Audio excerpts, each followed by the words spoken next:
Perkenalkan, nama saya Agus Muslimin dengan NIM 20302040402048. Saya di kelas Agribisnis B. Ini saya akan membahaskan tentang bab 2 yaitu jenis paragraf. Yang pertama, berdasarkan pola penalaran. Banyak cara yang dapat dilakukan untuk menuangkan gagasan dalam sebuah karangan ilmiah atau tulisan lainnya. Namun paling tidak ada kriteria cara penuangan gagasan itu. Dalam menuangkan gagasan itu, kita harus memperhatikan pola penalaran. Berdasarkan pola penalaran itu, pengelompok paragraf didasarkan pada penempatan gagasan utama. Yang kedua, paragraf deduktif. Paragraf deduktif adalah paragraf yang ide pokok atau gagasan utama terletak di awal paragraf dan diikuti oleh kalimat-kalimat penjelas untuk mendukung gagasan utama. Contohnya seperti tenaga kerja, yaitu kata-katanya tenaga kerja yang diperlukan dalam persaingan bebas adalah tenaga kerja yang mempunyai etos kerja tinggi. Yang kedua, paragraf induktif. Paragraf induktif adalah paragraf yang kalimat topiknya terdapat pada bagian akhir. Yang contohnya, salju yang turun dari langit memberikan hiasan yang indah untuk bumi. Yang ketiga, paragraf deduktif dan induktif, yaitu dalam kurung paragraf campuran.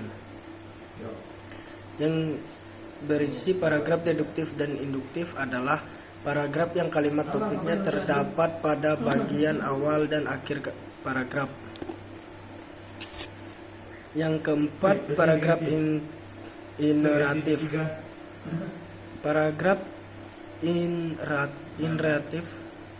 ineratif adalah paragraf yang kalimat utamanya terletak di tengah-tengah paragraf.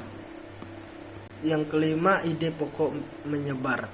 Paragraf adalah pola semacam itu tidak memiliki kalimat utama.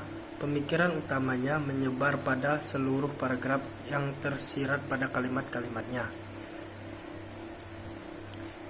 Ada juga yang setelah itu berdasarkan gaya ekspresi atau pengungkapan, yang terdiri dari paragraf narasi dalam kurungnya kisahan. Paragraf narasi merupakan gaya pengungkapan yang bertujuan menceritakan atau mengisahkan rangkaian. Setelah itu ada paragraf deskripsi.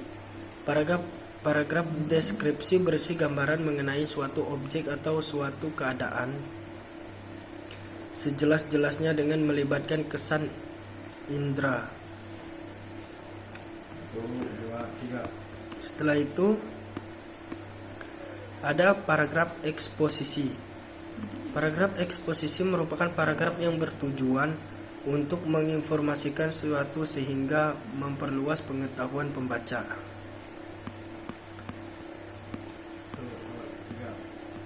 Dan setelah itu ada paragraf persuasif.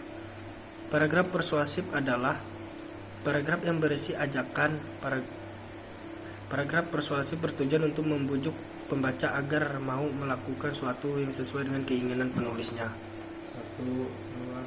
Setelah itu paragraf argumentasi.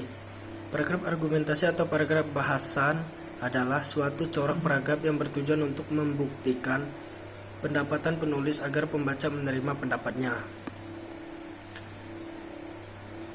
Setelah itu berdasarkan urutan. Pada umumnya suatu karangan terdiri atas 3 bagian, yaitu paragraf pembukaan, paragraf isi, dan paragraf penutup. Ketiga jenis paragraf itu merupakan bagian yang tidak terpisahkan dari struktur karangan.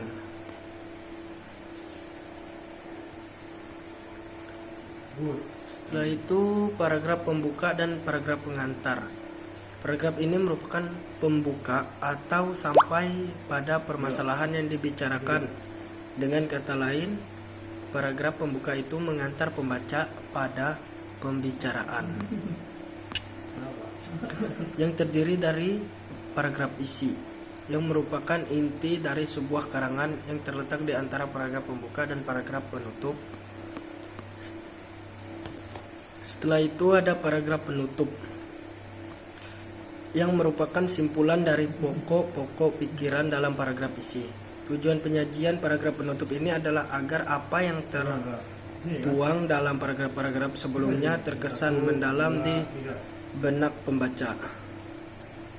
Yang contohnya, berdasarkan uraian di atas dapat disimpulkan bahwa penyakit asam urat adalah penyakit akibat kelebihan asam urat dalam daerah yang kemudian menumpuk dan tertimbun dari kristal-kristal pada persediaan.